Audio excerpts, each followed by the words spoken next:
Bonjour mes bien-aimés en Christ. Moi je vous salue dans le nom de Jésus. Que la joie et la paix que nous donne notre Seigneur Jésus remplissent vos vies chaque jour au nom puissant de Jésus. Nous voici rendus au jour 18 de notre marche spirituelle pour une percée de libération. Alléluia. De notre programme de la Pâque à la Pentecôte. Alléluia. Demeurez connectés à ce programme, vraiment, et vous verrez les transformations que le Seigneur va opérer dans vos vies. Alléluia. Vous verrez comment vous deviendrez vainqueurs sur plein de limitations de vos vies au nom puissant de Jésus.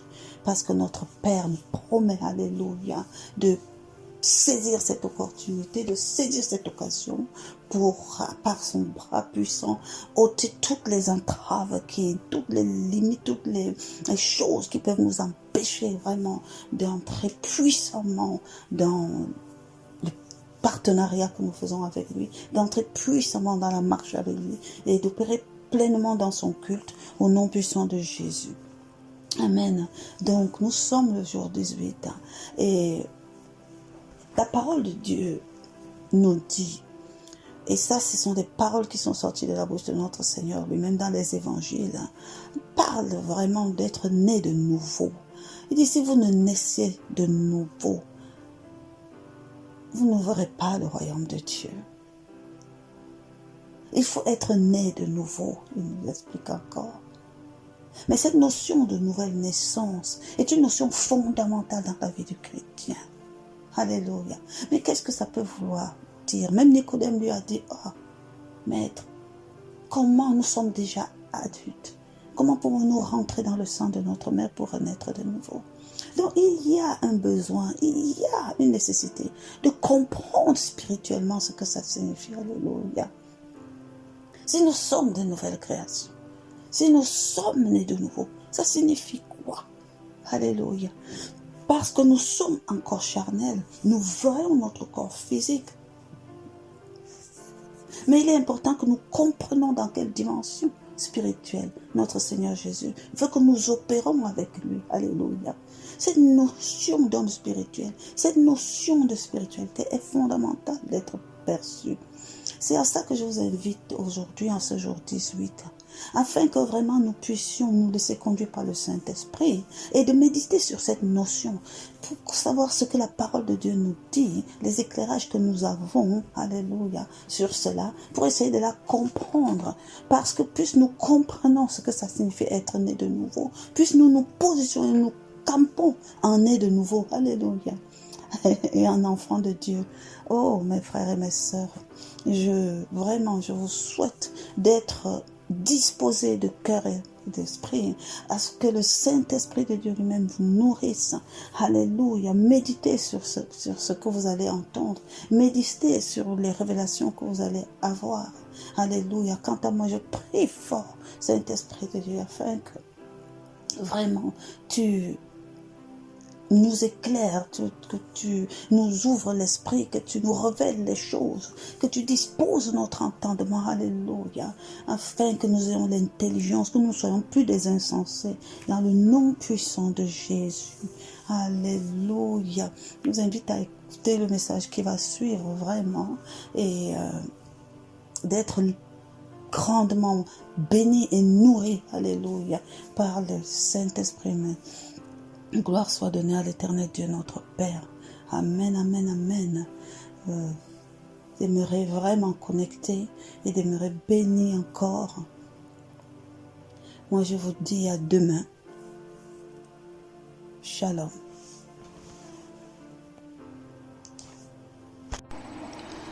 Éternel Dieu de gloire, Papa. Tu es si bon, tu es si merveilleux, Père. Tu nous aimes, ô Seigneur Dieu Père Tout-Puissant, en Jésus-Christ notre Seigneur et notre Roi. Tu as consenti de nous envoyer ton Esprit Saint, ô Dieu, celui qui fait toutes choses, Seigneur, te concernant, afin qu'il nous console, qu'il nous assiste, qu'il nous édifie, qu'il nous transforme. Ô Père éternel, nous te disons merci. Merci parce que ferons-nous sans lui? Que ferons-nous sans le Saint-Esprit? Notre Seigneur Jésus nous a dit, je ne vous laisse pas seul, je vous enverrai le Saint-Esprit. Je prierai le Père pour qu'il vous envoie le Saint-Esprit. Alléluia. Et que lui viendra vous parler de moi. Nous avons tellement besoin qu'on nous parle encore de notre Seigneur Jésus. Qu'on nous explique encore ce que notre Seigneur Jésus est venu faire, établir, ce qu'il essaie de nous enseigner, afin de pouvoir vraiment marcher dans ses pas et être en obéissance avec ce qu'il veut qu'on fasse pour pouvoir, Père, monter jusqu'à toi et nous réconcilier à toi, alléluia, et être utilisé par toi. Saint-Esprit de Dieu, oh le Paraclet, toi qui es notre enseignant, notre consolateur, notre tout. Oh, nous t'invitons maintenant à prendre entièrement contrôle de ce temps, entièrement contrôle de ce moment de partage. Nous avons soif et faim de tes révélations. Nous avons soif et faim de connaître notre Seigneur, de connaître notre Dieu, de connaître les principes du royaume dans lequel il a eu l'amour de nous attirer. Viens, Saint-Esprit de Dieu, prends contrôle de nos cœurs, âme, esprit maintenant. Prends contrôle de tout et conduis ce moment. Enseigne-nous. Enseigne-nous au travers de ma bouche. Parle. Révèle-nous la parole de Dieu. Oui, dispose nos cœurs à l'entendement. Alléluia. Gloire te soit rendue. Toi qui rends capable de toutes choses. Oh, augmente notre discernement. Augmente notre sensibilité à toi. Augmente notre sagesse. Donne-nous de l'intelligence. Alléluia. Pour pouvoir comprendre, posséder la vie qu'il y a dans la nouvelle naissance. Oh, en Jésus-Christ, au nom puissant de Jésus. Je prends autorité maintenant au nom de Jésus. Et je chasse tout esprit de confusion, tout esprit d'erreur, tout esprit de fatigue, tout esprit de distraction. Je chasse vraiment tout esprit de lassitude, tout petit esprit d'endormissement. Je le chasse au nom puissant de Jésus. Et j'appelle un esprit de vivacité, un esprit de courage, un esprit d'éveil. J'appelle un esprit de justesse au nom puissant de Jésus. J'appelle un esprit d'intelligence, un esprit de vraiment de conseil, un esprit de science qui nous habite, un esprit de grâce au nom puissant de Jésus. Gloire te soit donnée au Père éternel. Oh, nous t'avons prié au nom de notre Seigneur Jésus. Et nous savons que toute chose est établie au nom puissant de Jésus. Amen. Amen. Voilà. Nous travaillons sur la notion de la nouvelle naissance. C'est une notion parce qu'elle est large, tout comme la notion de la repentance. C'est pas seulement un mot, c'est toute une notion. Et l'expression naître de nouveau, ça a été utilisé par Jésus-Christ lui-même. Ce qui est bien, c'est que la Bible, beaucoup de gens ont parlé dans la Bible. Et moi, j'ai l'habitude de dire, oh, vraiment, quand quelque chose a été dit par Jésus-Christ lui-même, pour moi, c'est en vérité, en vérité. Amen. Donc, cette notion, ce principe a été énoncé par Jésus-Christ lui-même pour la première fois. Et même presque les rares fois. Parce que cette expression naître de nouveau ou être né de nouveau, ça se dit, écrit à peine 5 fois dans la Bible. Mais c'est une notion qui est tellement importante. C'est une notion qui est rattachée à ce que Christ est venu faire à la croix. Nous allons lire cela dans Jean, dans le livre de Jean, à son chapitre 3. Et nous avons Jean, qui était un apôtre de Jésus. Donc 2 apôtres de Jésus directs et 2 fils de Paul. C'est important de noter ça. Et les 2 fils de Paul ont écrit des évangiles, leur évangile, chacun selon son courant. Marc a écrit son évangile, je dirais en quelque sorte dicté par son maître, par son mentor, pas son maître était Jésus, par son mentor qui était Paul. Et Luc, lui, il avait une autre approche parce que Paul trouve Luc est déjà un scientifique, quelqu'un qui a étudié, qui a de la connaissance et tout, parce que c'est un médecin. Luc, c'est un médecin. Et en plus, Luc a un esprit très critique. Luc, c'est un médecin, mais il a un esprit d'investigation, c'est-à-dire c'est presque un journaliste. Il dit, parce qu'il aime Dieu, il a dit, il faut que j'aille chercher moi-même. Donc, il a fait ses propres enquêtes sur le terrain. C'est pour ça que l'évangile de Luc est un évangile qui est très carré. Et donc, tout ce qu'il n'a pas pu lui-même trouver les gens pour confirmer ça, il n'a peut-être pas mis dedans. Mais ce qu'il a trouvé, il a décortiqué ça correctement. Et Jean, par contre, est un apôtre. Matthieu est un apôtre. Matthieu, parmi tous les apôtres, était le plus érudit. Matthieu, c'était un collecteur d'impôts. Et les Romains ne venaient pas et prendre n'importe qui pour travailler avec eux. Il fallait que tu saches déjà, parler leur langue, que tu saches calculer, que tu aies de l'instruction, etc., pour qu'ils puissent te former à ce qu'ils voulaient faire. Donc Matthieu était un érudit, quelqu'un qui était, contrairement à Pierre, Jacques et autres, qui étaient des travailleurs de main. C'était des pêcheurs. Est-ce qu'on se comprend? Matthieu a écrit son évangile quand il est parti. Lui, quand on étudie leur vie, on voit que quand ils se sont séparés de Jérusalem après, Matthieu, lui, il est parti vers l'Éthiopie. C'est lui qui allait évangéliser toute l'Éthiopie. Et il a écrit son évangile en racontant clairement ce qu'il a vécu avec Jésus du premier jour jusqu'au dernier jour. Il a un évangile d'amour, il a un évangile vraiment de ce que lui il a vu. Il voyait un homme qu'il admirait, il voyait tout ça comme ça. Jean, par contre, moi j'ai l'habitude de dire que Jean a écrit son évangile après avoir écrit le livre de Apocalypse. Parce que le livre de l'Apocalypse, il a écrit quand il était en exil à Patmos après une révélation qu'il a eue. Et c'est dans le courant du livre de l'Apocalypse et dans la clarté qu'il a reçue de tout ce qui devait arriver qu'il a maintenant écrit les évangiles parce que ça lui a permis de comprendre ce que Jésus-Christ était venu faire. Quand vous lisez, quand vous aurez, parce que je ne peux pas dire comme si vous avez lu, parce que c'est que vous n'avez pas encore lu toute la Bible, mais quand vous aurez lu tous les évangiles, vous vous rendrez compte que l'évangile de Jean est assez particulier. C'est un évangile prophétique. Il prend les choses que Jésus a dit et il explique beaucoup plus que les autres. Pourquoi? Parce qu'il explique maintenant, parce qu'il a vraiment compris. Alors que les autres ne font que répéter ce qui s'est passé, parce qu'à ce moment-là, ils n'avaient pas encore vraiment complètement compris. Donc nous sommes dans l'évangile de Jean, et quand nous lisons l'évangile de Jean, c'est bien parce que chaque fois qu'il raconte quelque chose, il nous en donne l'explication.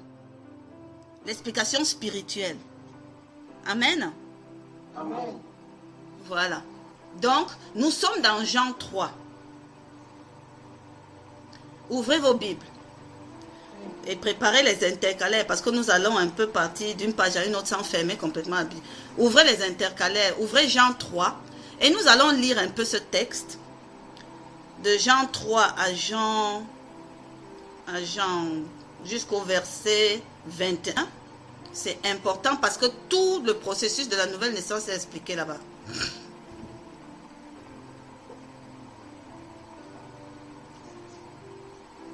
Qui veut nous lire ça? Je vais lire. Oui, lis, pasteur. Jean chapitre 3, à partir du premier verset, il est écrit, il y avait un homme entre les pharisiens, nommé Nicodème, un chef des Juifs, Amen. qui vint lui auprès de Jésus de nuit Et il lui dit, Rabbi, nous savons que tu es un docteur venu de Dieu, car personne ne peut faire ces miracles que tu fais si Dieu n'est avec nous. Amen. Amen. Arrêtons là d'abord. Arrêtons là d'abord, on va progresser. Lorsque vous lisez dans vos versions, moi aussi j'ai lu second. Verset 1, ça commence par mais. Moi, Dieu a l'habitude de dire que quand on disait avec moi, je ne laisse rien passer. Quand on commence un texte par mais, ça veut dire qu'avant il y a eu quelque chose. Donc, si avant il y a eu quelque chose, il est important pour que nous comprenions en fait ce qui se passe ici. Pourquoi un pharisien Nicodème vient de nuit pour voir Jésus. Donc, nous allons aller à Jean 2. À la fin de Jean 2, nous allons lire. Pour comprendre le mais là. Amen. Amen. Dans Jean 2, verset 24. Dans Jean 2, Amen. Amen. Donc, dans ce chapitre 2, Jésus est arrivé à Jérusalem. Et c'est le chapitre dans lequel il se fâche. Il s'est fâché contre les personnes qui dans le temple faisaient leur commerce. Et c'est dans ce chapitre 2 là qu'il leur dit qu'il a détruit, il a cassé leurs bancs, leurs tables et tout ça. Et il leur a dit, détruisez ce temple, je le rebâtirai en 3 jours. Avant aussi, au début, on a vu que même avant d'arriver à Jérusalem, il avait fait beaucoup de miracles. Et les pharisiens étaient en train de s'étonner sur le fait que vraiment, comment se fait-il qu'il fasse ces miracles-là? Donc, Jésus dit ici au verset 23, beaucoup ont cru en lui, les hommes croyaient en Dieu. Mais Jésus ne se fiait point à eux. Il ne se laissait pas tromper par leur attitude là, parce qu'il les connaissait. Il n'avait pas besoin, quand on part de là et on arrive à mais, ça veut dire que parmi tous ces gens-ci, il y a quelqu'un qui s'est détaché. Amen. Amen. Donc, revenons maintenant au chapitre Jean 3, là où Nicodème va voir de nuit Jésus. Lis encore même le 2 si tu veux avant d'attendre. Mais il y avait un homme d'entre les pharisiens nommé Nicodème, un chef de juifs, qui vint lui auprès de Jésus de nuit et il lui dit, Rabbi, nous savons que tu es un docteur venu de Dieu, car personne ne peut faire ces miracles que tu fais si Dieu n'est avec lui. Jésus lui répondit, en vérité, je te le dis, si un homme ne naît de nouveau, il ne peut voir le royaume de Dieu. Amen. Amen. Amen. Nicodème lui dit, comment un homme peut-il naître quand il est vieux? Peut-il rentrer dans le sein de sa mère et naître? Jésus répondit, en vérité, je te le dis, si un homme ne naît d'eau et d'esprit, il ne peut entrer dans le royaume de Dieu. Ce qui est né de la chair est chair, et ce qui est né de l'esprit est esprit. Amen. Amen. Ne t'étonne pas que je t'ai dit, il faut que vous naissiez de nouveau. Le vent souffle où il veut, et tu en entends le bruit, mais tu ne sais d'où il vient ni où il va. Il en est ainsi de tout homme qui est né de l'esprit. Nicodème lui dit, comment cela peut-il se faire? Jésus lui répondit, tu es le docteur d'Israël et tu ne sais pas ces choses? En vérité, je te le dis, nous disons ce que nous savons et nous rendons témoignage de ce que nous avons vu. Et vous ne recevez pas notre témoignage? Si vous ne croyez pas quand je vous ai parlé des choses terrestres, comment croyez-vous quand je vous parlerai des choses célestes? Personne n'est monté au ciel si ce n'est celui qui est descendu du ciel, le Fils de l'homme qui est dans le ciel. Et comme Moïse éleva le serpent dans le désert, il faut de même que le Fils de l'homme soit élevé, afin que quiconque croit en lui ait la vie éternelle. Amen. Amen. Car Dieu a tant aimé le monde, il a donné son Fils unique, afin que quiconque croit en lui ne périsse point, mais qu'il ait la vie éternelle. Point. Point. D'accord. Arrêtons là-bas d'abord. Nicodème est donc venu de nuit voir Jésus et commence à lui poser des questions. Il se rend compte que Jésus, vraiment contrairement à ce que tous ses collègues là pensent, est quelqu'un de spécial.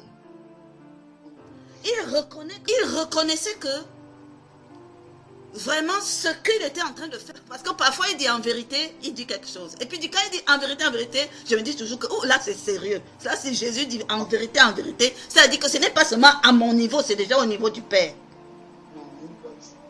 Hein? Donc c'est très sérieux, normal. Donc nous-mêmes qui sommes en train d'étudier, oublions la femme qui accouche. Oublions l'enfant qui naît. Ce ne sont pas des choses terrestres. On ne parle pas de cet accouchement-là.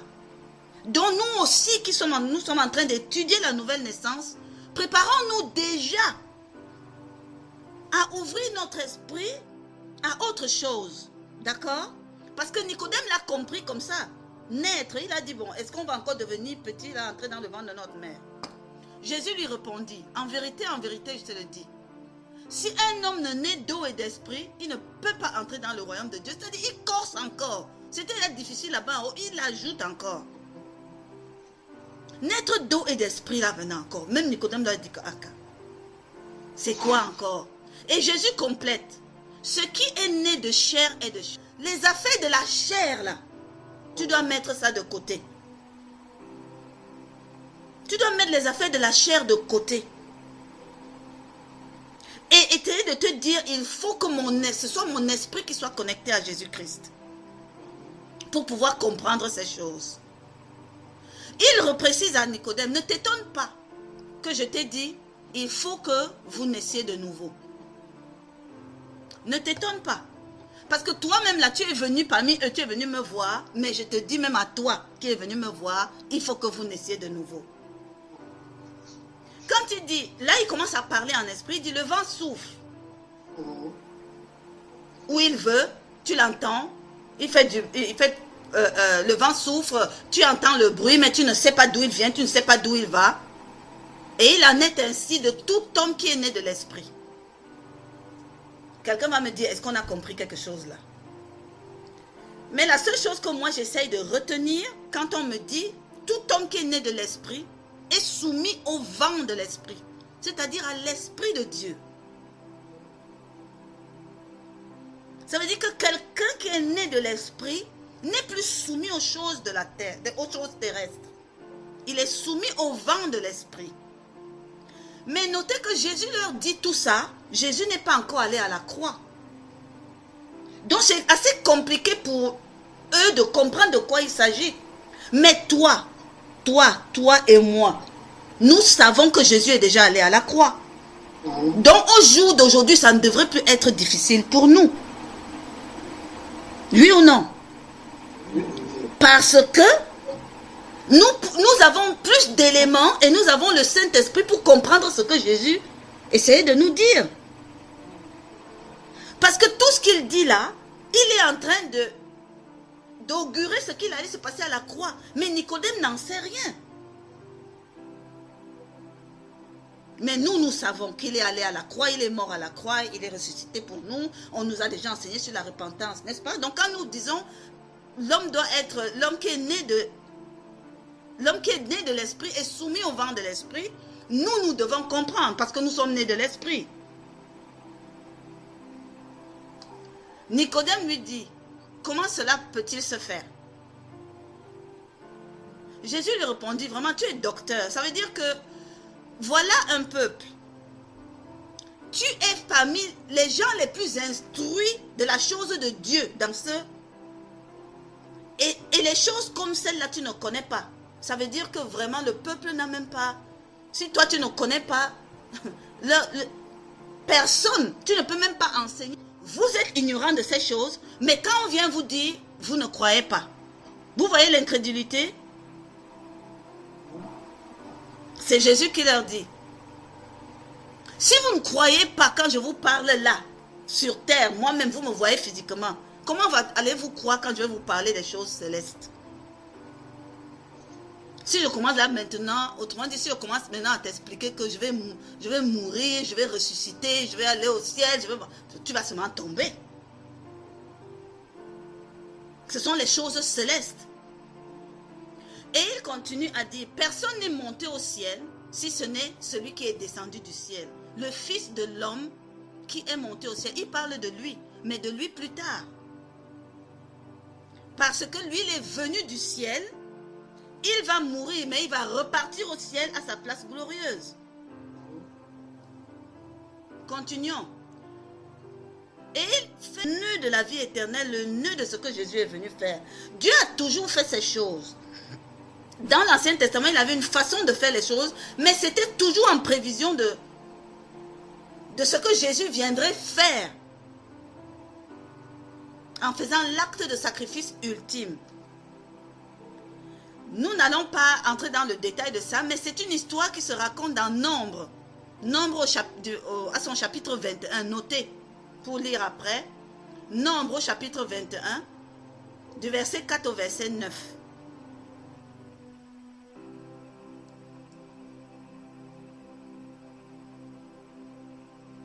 À Nombre, c'est une histoire dans Nombre. 21, 4 à 9. Voilà, 21, verset 4 à 9. Dieu est en train de faire sortir le peuple d'Égypte. Et comme il les trouve encore faibles, il leur fait prendre le détour du désert pour éviter de traverser les territoires occupés par des ennemis, par les peuples ennemis qui sont forts. Mais pendant qu'il est fait par là contre Dieu et contre Moïse, voilà ce qu'ils ont dit. Pourquoi vous nous avez fait monter hors d'Égypte? Pour que nous mourions dans le désert. Car il n'y a point de pain ici, il n'y a même pas d'eau. Et notre âme est dégoûtée de cette misérable nourriture. Ah, mon Dieu.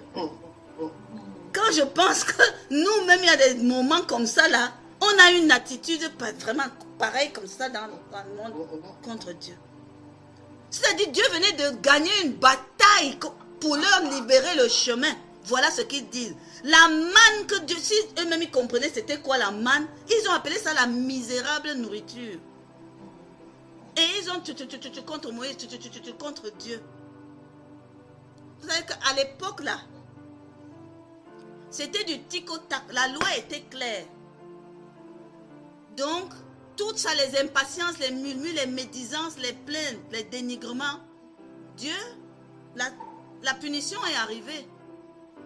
Et ça, c'est ce que Jésus est en train de dire. Que ce qui est en l'homme est mauvais.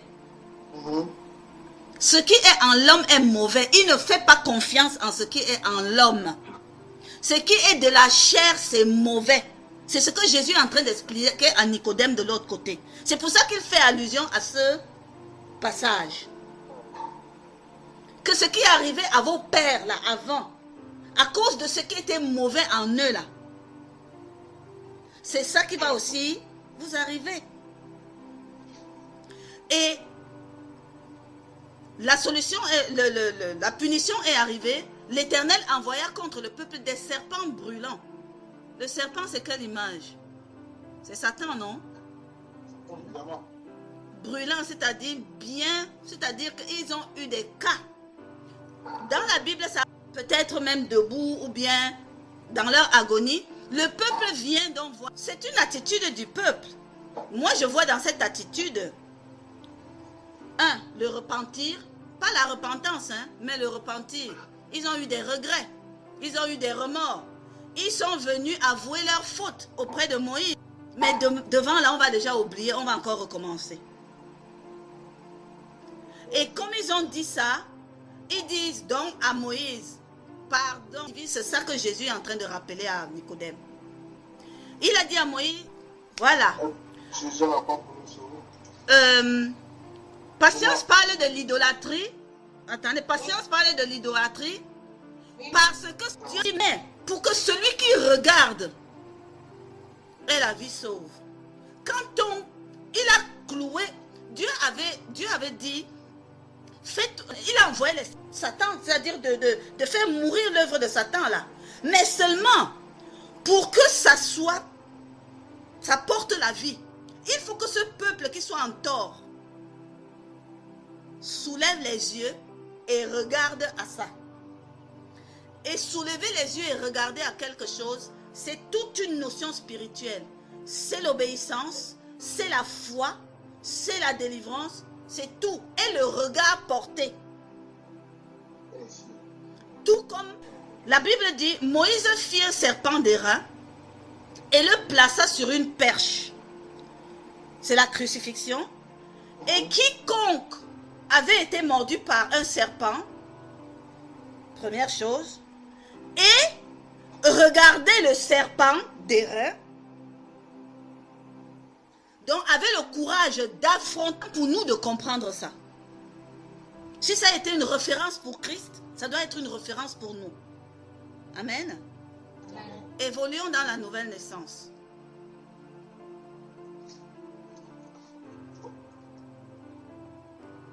Donc, on était à fils de l'homme soit élevé. Amen. Amen. Je vous ai expliqué que c'est Jean qui écrit, parce que Jean écrit les évangiles à ce moment-là, connaissant toute la suite. Il a déjà vu Christ mourir, il a déjà vu Christ ressusciter, il a vu Christ dans les cieux, etc., etc. Donc, il nous donne des explications, même des choses que Christ a dit et fait. Et ça, c'est une bonne chose pour l'évangile de Jean. Amen. Continuons, pasteur, verset 17. Verset 17. Dieu, en effet, n'a pas envoyé son Fils dans le monde pour qu'il juge le monde, mais pour que le monde soit sauvé par lui. Amen. Celui qui croit en lui n'est point jugé, mais celui qui ne croit pas est déjà jugé parce qu'il n'a pas cru au nom du Fils unique de Dieu.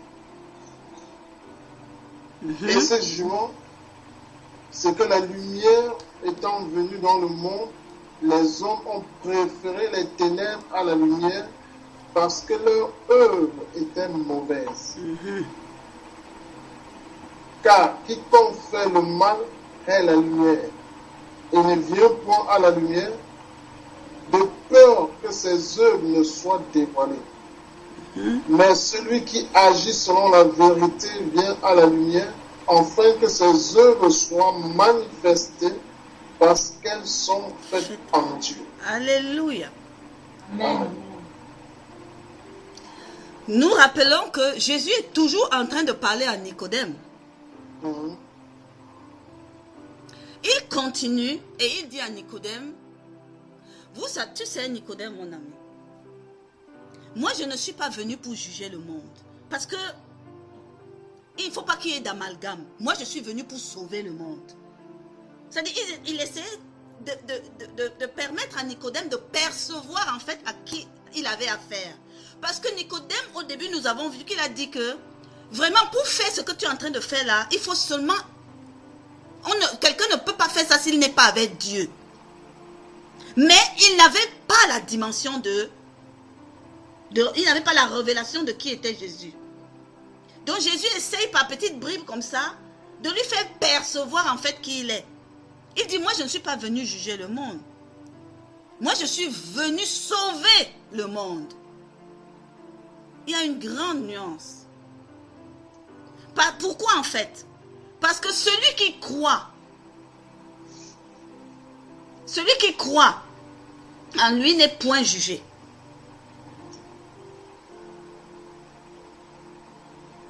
Mais celui qui ne croit pas est déjà jugé. Parce que ce jugement-là est déjà effectif. Satan est déjà venu tout prendre. Aux yeux de Dieu, tout est jugé.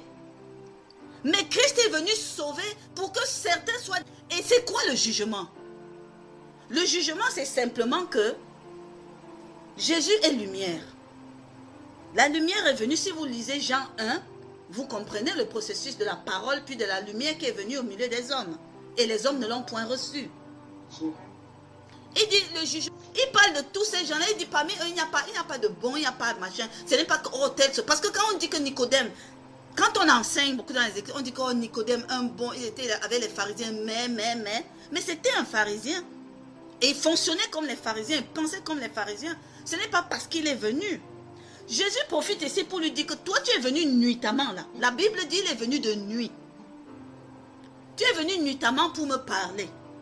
Parce qu'en fait, tes œuvres sont mauvaises. Il faut lire. Lisons de 19. On dit, ce jugement, c'est que la lumière étant venue dans le monde, les hommes ont préféré les ténèbres à la lumière parce que leurs œuvres étaient mauvaises. Car quiconque fait le mal, en train de faire là, contrairement à quelque chose qui n'est pas machin, là, tu ne fais pas ça de nuit. Parce que ce qu'il reproche à Jésus, Jésus lui il a fait ça le jour. Jésus a dit que lui il fait ces choses le jour. Mais ceux dont les œuvres sont mauvaises, eux ils font la nuit. Ils ne font pas dans la lumière. Et il dit, mais celui qui agit selon la vérité, vient à la lumière. Si toi-même tu avais quelque chose de bon là, tu te serais levé au milieu des tiens et tu serais venu vers moi.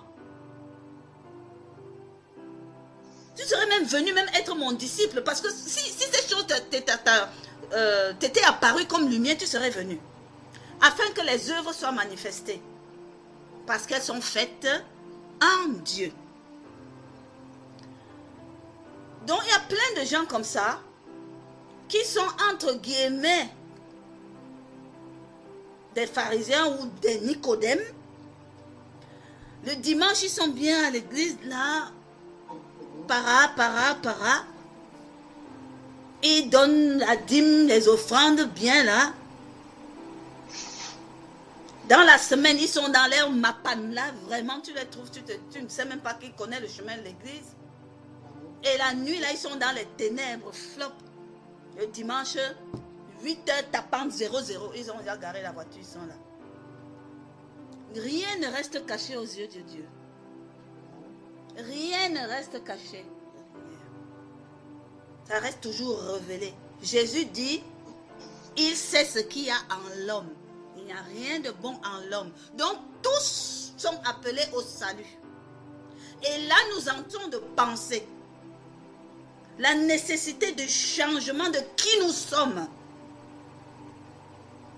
C'est ce que Jésus essaie d'expliquer dans ce texte à Nicodème. Il dit que ça ne t'étonne pas que je dise qu'il fasse que vous naissiez de nouveau. Maintenant, nous allons essayer de comprendre ce terme naître. Parce que de nouveau, c'est une nouvelle foi. C'est un renouvellement. Ce qui est important de comprendre, c'est naître. Ce qui est contenu dans ce terme naître. Puisqu'on a dit que ce n'est pas l'accouchement de la femme, n'est-ce pas? Donc, dans le texte de Jésus, il dit naître de nouveau, naître d'eau et naître d'esprit. Qu'il faut absolument. Donc, ce verbe naître là, ça a une quintessence. Quand nous avons étudié la repentance, nous l'avons un peu déjà étudié en faisant allusion au fait qu'il faut un renouvellement, un changement de mentalité. Et nous avons dit que le terme repentance, dans le changement de mentalité, venait d'un mot source qui était ginesco et qui avait trait à enfanter quelque chose. Aujourd'hui, même le mot naître là, c'est toujours un des mots qui a cette source. Parce que même ginesco est encore plus profond dans une autre source. Le mot global qui entoure ça, c'est ginomai. Le ginomai, c'est l'origine de Dieu. C'est ce qui était à l'origine, ce qui est ancré en Dieu et qui était à l'origine et qui a fait tout le reste. C'est devenir, c'est l'existant. Vous savez que Dieu est appelé l'existant. Il a dit « je suis ». C'est ce qui existe. C'est le point de départ de toute chose. Le commencement. Commencer à être quelque chose. C'est-à-dire venir même de la source. Provenir de la source. Donc, ce mot-là, le dynamite, est tellement profond qu'à lui seul, il a accouché tellement de mots, mais tous ces mots-là se rattachent.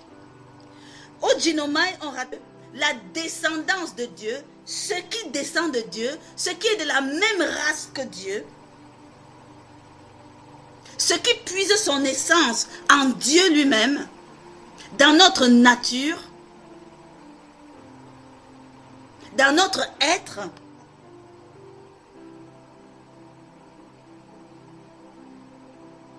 C'est ça qui doit naître. C'est ça qui doit prendre la place. Il faut naître de nouveau. Ça veut dire qu'il y a une nécessité que dans notre être, tu es venu pour vous réconcilier à Père. Ça aussi, c'est un terme qui a sa source dans le génose. Je vous réconcilier à Père, c'est-à-dire que dans cette nouvelle naissance-là, nous redevenons des êtres entiers. C'est vraiment c'est un engendrement, parce que le terme naître, c'est le verbe généo qui veut dire engendrer. Être engendré de nouveau. Être enfanté de Dieu, c'est-à-dire provenir de Dieu. C'est pour ça que quand on dit que Jésus est venu mourir à la croix, il a donné sa vie. Il y a un échange de vie entre sa vie, qui est la vie que lui, il n'avait pas besoin de naître de nouveau parce qu'il était déjà Dieu.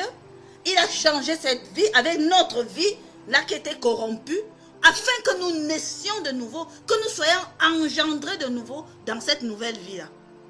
Il faut vraiment comprendre la nouvelle naissance dans ce sens. Et ça a à voir, pas avec la chair, parce que Jésus dit que ce qui est chair, mais il s'agit là d'un engendrement par l'esprit. Par l'esprit. Et c'est une notion, quand nous avons déjà compris, vraie notion d'engendrer quelque chose, de faire exister quelque chose, de renaître à la vie, et une vie d'abondance avec Christ. C'est Paul qui nous explique le processus de l'engendrement, que nous avons été engendrés. Pour être fils, parce que le tour dit Dieu nous a adoptés pour être ses enfants, il fallait qu'on soit engendrés. Parce que tu ne peux pas être l'enfant. C'est pour ça que par Jésus-Christ à la croix, il a procédé à cette nouvelle naissance, afin que nous puissions devenir enfants de Dieu, engendrés de lui.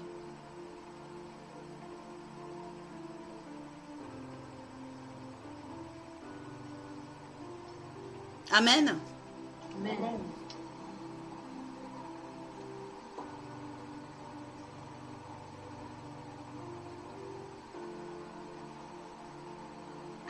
Et la notion de cet engendrement-là, de cette nouvelle naître de nouveau-là, nous rapproche pour arriver à la nouvelle naissance. On est d'accord? Oui. Convertir, se repentir vraiment, en fait, on ne peut pas être converti sans une réelle repentance. Sans un changement de mentalité. Sans abandonner quelque chose. Sans se tourner. Sans être restauré.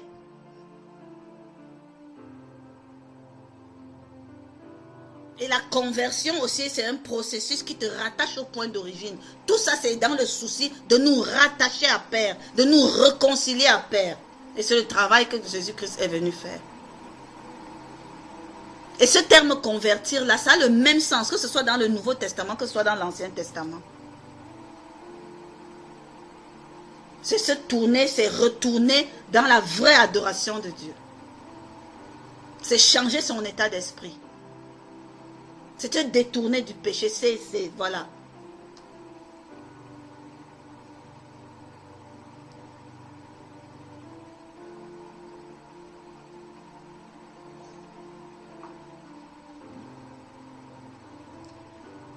Naître d'eau, le serpent des reins, et a été délivré. De même, nous devons regarder à la croix de renouvellement de la façon de penser, de son processus de ressenti, des décisions que l'on prend, et surtout de la nécessité de se laisser conduire par le vent de l'esprit. Parce que dans notre processus, ce qui n'est pas le plus aisé, c'est se soumettre à l'esprit de Dieu. Hein? C'est s'abandonner à l'esprit de Dieu. Oh, c'est ce que Jésus explique à Nicodème. Il faut s'abandonner au vent de l'esprit. Lui, il sait ce que Père veut, il sait où nous conduire, il sait où nous allons, il sait toutes choses. Donc c'est vraiment la première étape par rapport aux chrétiens.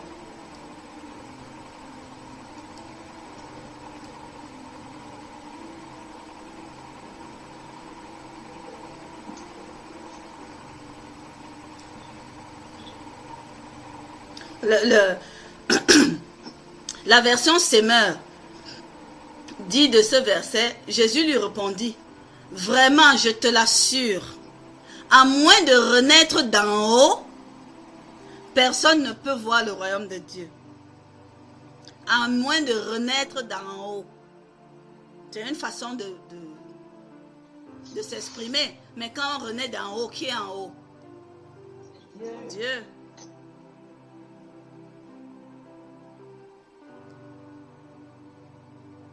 Et c'est Paul aussi qui rentre maintenant dans son processus pour expliquer les mystères de l'évangile. Il dit dans 2 Corinthiens 5, 17, notez le verset, vous méditerez avec ça. Dans 2 Corinthiens 5, 17, il dit ceci. Si quelqu'un est en Christ,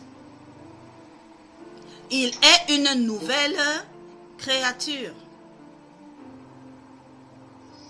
Les choses anciennes sont passées. Voici, toutes choses sont devenues nouvelles.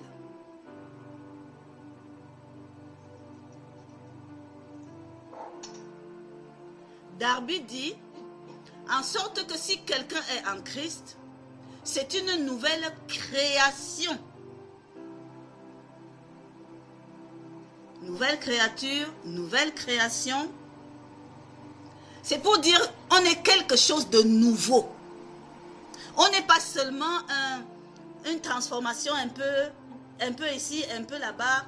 Il faut un total changement.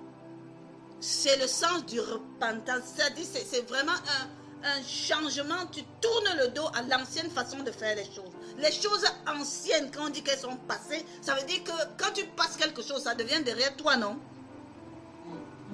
Et les choses nouvelles arrivent qui sont différentes. La nouvelle créature de Dieu fonctionne dans cet état d'esprit. En renouvellement de l'intelligence.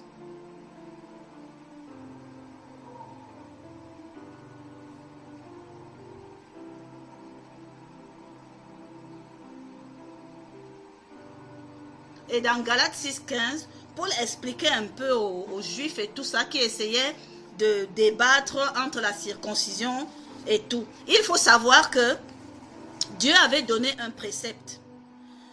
Pour faire partie du peuple de Dieu, il fallait être circoncis. La circoncision était l'acte avec la mort de Jésus-Christ et la nouvelle créature que nous sommes. Ce n'est plus rien d'être circoncis ou incirconcis, c'est petit. Ce qui est quelque chose, ce qui a de l'importance, c'est d'être une nouvelle. Dans Tite 3, 5, on parle de renouvellement du Saint-Esprit. Il explique une chose et il dit, il nous a sauvés en parlant de Jésus, non à cause des œuvres de justice que nous avons faites. C'est-à-dire, il est venu mourir à la croix sans qu'on ait fait quelque chose, on était pécheurs et tout. Ce n'est pas parce qu'on était bon, on était très fort ou quoi que ce soit. Mais, selon sa miséricorde, et il nous a sauvés par le baptême, dont le baptême dont nous régénère, nous font quitter les choses anciennes, nous font évoluer dans notre repentance, nous détachent de notre ancien, et vous ne pouvez pas entrer dans le royaume de Dieu. Oh! Tite dit, par le baptême de la régénération, alléluia, naître d'eau, et le renouvellement de notre... La version Semeur, toujours de ce verset, Tite 3, 5, la version Semeur dit ceci. Il nous a sauvés parce qu'il a eu pitié de nous en nous faisant passer par le bain purifié. Merci de conduire toi-même ce programme. Merci, merci, merci. Je te prie en tout temps. Je te soumets ma volonté afin qu'en tout temps, je sois obéissante à ce que tu donnes comme instruction. Rends-moi sensible à toi, ô Esprit de Dieu. Merci. Merci parce que ça, j'ai vraiment la certitude que ce programme est de toi et de Dieu lui-même. Et vraiment est sous ton contrôle. Et glorifie notre Seigneur Jésus. Alléluia. Merci.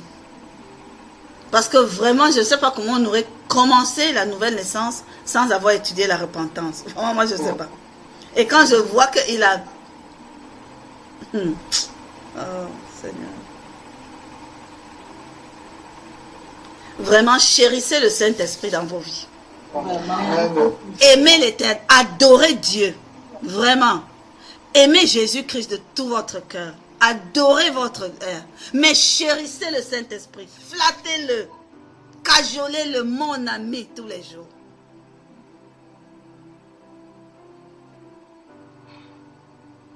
Marchez même en roue comme ça en disant, prends sa main.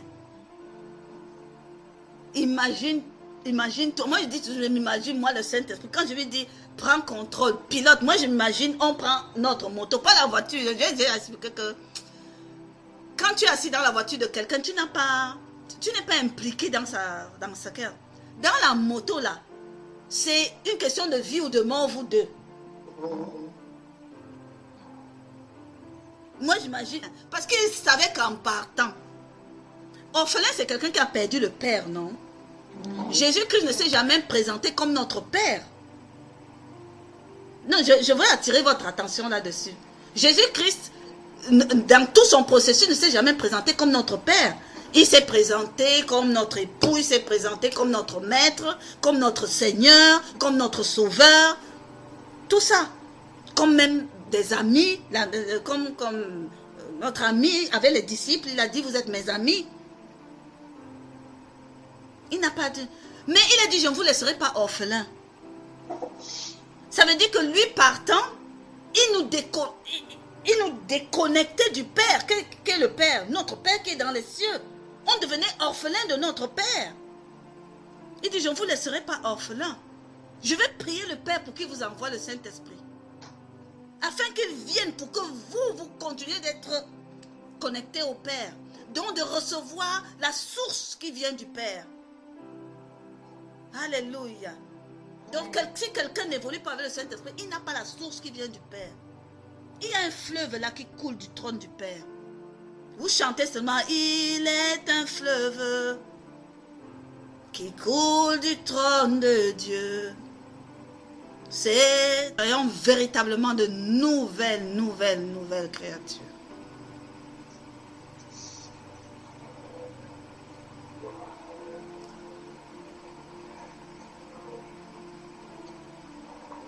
Même dans l'Ancien Testament, Dieu promettait déjà ces choses aux gens.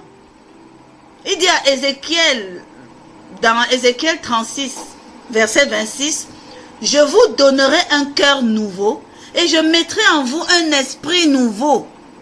J'enlèverai de votre cœur, de votre être, votre cœur dur comme la pierre, et je vous donnerai un cœur de chair. C'est-à-dire le processus de transformation depuis le début est au cœur de Dieu.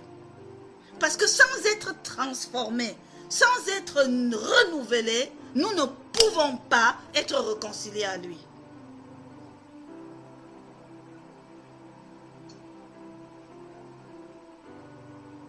Donc si tu avances et que les gens te disent, tu as changé, hein? Oh, dis, c'est bien ça. Il dit que mais je ne te reconnais même plus. Ouais, c'est bien ça. Ça veut dire que le Saint-Esprit fait l'œuvre en moi. Alléluia. Amen. Soyez régénérés, soyons régénérés. Soyons des êtres nés de nouveau. Alléluia. Amen. Et que la puissance de la nouvelle naissance parle dans nos vies au nom puissant de Jésus. Amen.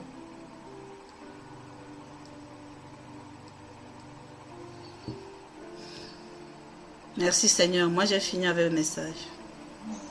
Merci au Dieu. Béni soit-tu éternel Dieu des armées. Béni sois-tu El Shaddai, béni sois-tu au Père, au nom puissant de Jésus de Nazareth. Amen. Amen. Alléluia. Amen.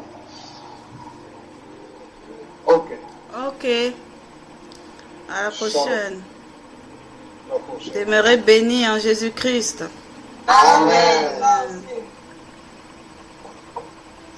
Amen. Shalom. Shalom, shalom.